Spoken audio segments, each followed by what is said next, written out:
As a matter of fact, this is a discussion we've had going on for quite some time in this country. Every time the annual budget is read, these issues come up, whichever finance minister it is under whichever government. We've been hosting programs of this nature for a very long time. Yes. We keep hearing the word economic transformation, demand, consumption, same things you're mentioning. What is different about what you're saying? It sounds to me like you're on the platform stating a case, a political platform, so to speak, stating your case. Why should we take yours to be a different scheme, especially since you're talking about children under 18 years? Yes, under 18 years. Yeah. How are they going to transform the economy? Well, these kids have used about 5 years now to mobilize themselves. As I speak, they have about 4 million members. I see. Okay. And counting. Okay. Yes. So they have their own motivation for doing certain things. Okay. All right. They have one aspect that is driving membership so much in the organization, and that is, I just want to touch on that before I come into the economic transformation. Right. They have what they call the emergency health fund. They use this to get more membership. Day in, day out, you see children being brought on television, some with broken heart, some with cancers, tumors, and stuff like that. Nobody anticipated that these things will come. So parents don't actually prepare. And if you need about 10,000 or 20,000 Ghana cedis for emergency surgery, why are you going Let me take a quick commercial break, and we'll get a further explanation to what you're saying. We'll be back. Stay with us. Thank you for staying with us. We are talking about transforming the youth for economic transformation in this country, empowering the youth, as a matter of fact, for economic transformation in this country. And Frederick Eduanti, chairman of the board of trustees of Anansi Reach, is telling us how we can do that. So you were stating a point earlier on and saying that they have about 4 million members in Ghana already, and you said you were developing that point before really getting to the heart of the matter. I just want to let you know how the 4 million was derived. Right. So they have this emergency health fund. Most of the times you see kids being brought on television with cancers, tumors, and other things. And I would like to announce to viewers that the research that we did, most of these kids died because before the media had that pity on them, the cancers had already eaten into them too much, and after the surgery, most of the times they die. Okay. So these kids want to have this emergency health fund, and these 4 million kids, they are ready to contribute 1 Ghana cedi into a joint account with the Ghana Health Service. It's a cashless account. Nobody can cash that money.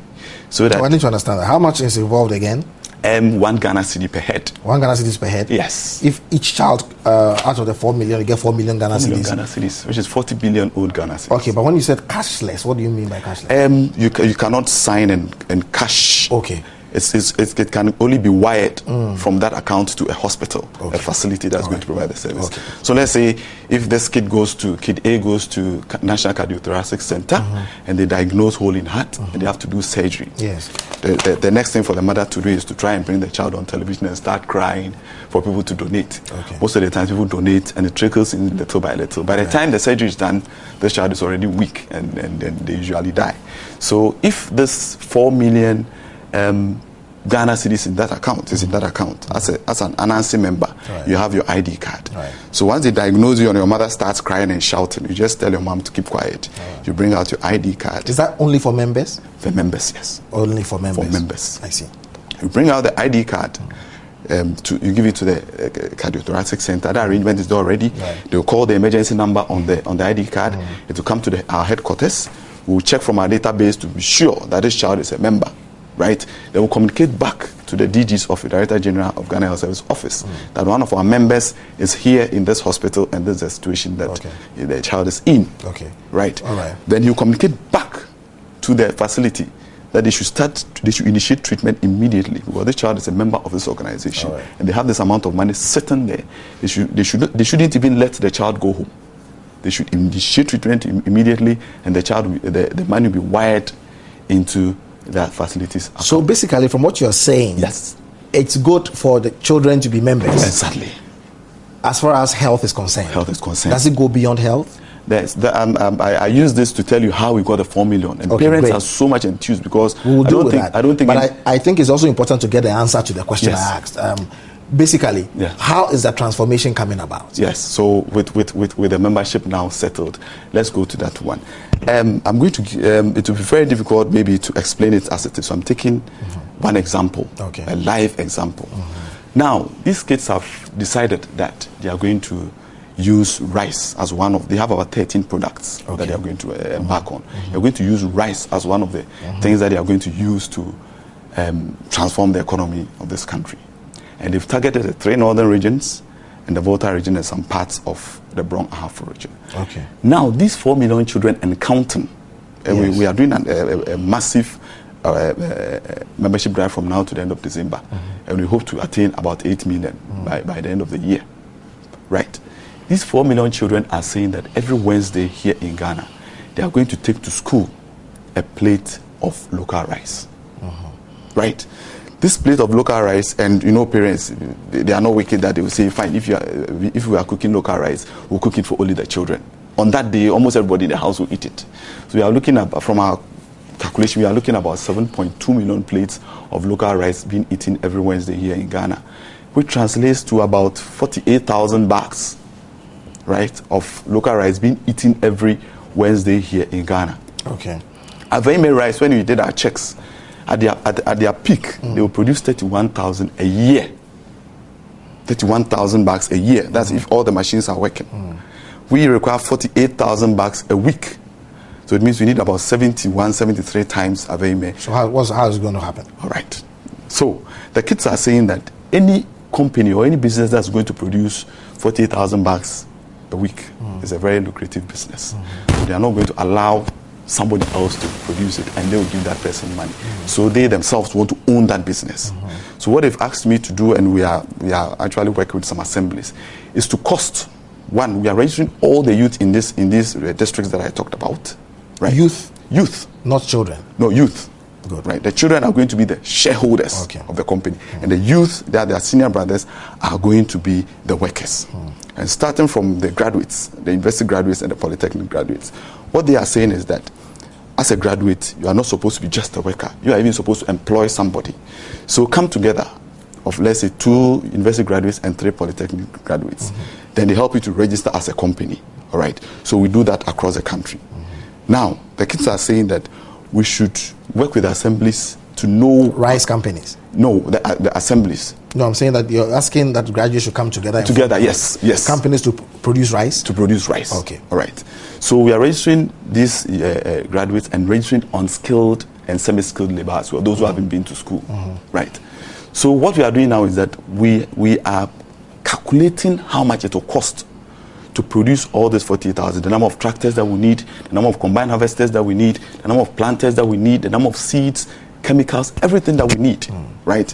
And this cost is going to be divided into shares, and parents are going to acquire these shares for their kids. Okay. Right. Now, when these shares... So the shareholders will be the parents in trust for their children? For their children. Okay, because when you raised the issue about that, yes, minority came to mind. I know you're a lawyer, so, you're a lawyer, so these things, yes. Okay. Right. So when these shares are acquired, the money for the shares is going to be the contract financing for these graduate groups. So this is separate from the 1 Ghana cedi per child. Yes, that's medical. That was used to drive membership. Okay. Yes. How much do you expect parents to contribute per child for this project, the rice project? It's not contribution, it is shares. Okay. So it depends on how much you want to buy for your child. What's the value of a share? The value of the share is 20 pesos per share, and the minimum that you can buy is 50 shares. So 10 cedis minimum. 10 cedis minimum. Exactly. But you can buy any amount of money that you want to buy for. But I need to understand this. So yes. You're saying you're registering the rice companies? No, we are not registering the rice companies. We are registering the youth. Okay. Right? Generally. And then after that, the university graduates and the poly graduates will come together, and then they will register companies. How many companies? Oh, it depends, because the rice... I'm asking that because of the shares, because you have to actually register a company with a definite number of shares. No, the shares is a separate thing. The shares is what we are going to use to finance these companies. So what we are doing right now, we are looking at the total quantum. Okay, but shares from where? Is it shares in a company? Because when you say shares... No. It's a bit different from what you are talking about. Okay. Right. We'll need money to finance this particular program. Okay. And those who are going to consume what is coming out of the program are saying that we are going to finance the production of that thing. So that as we consume Yes.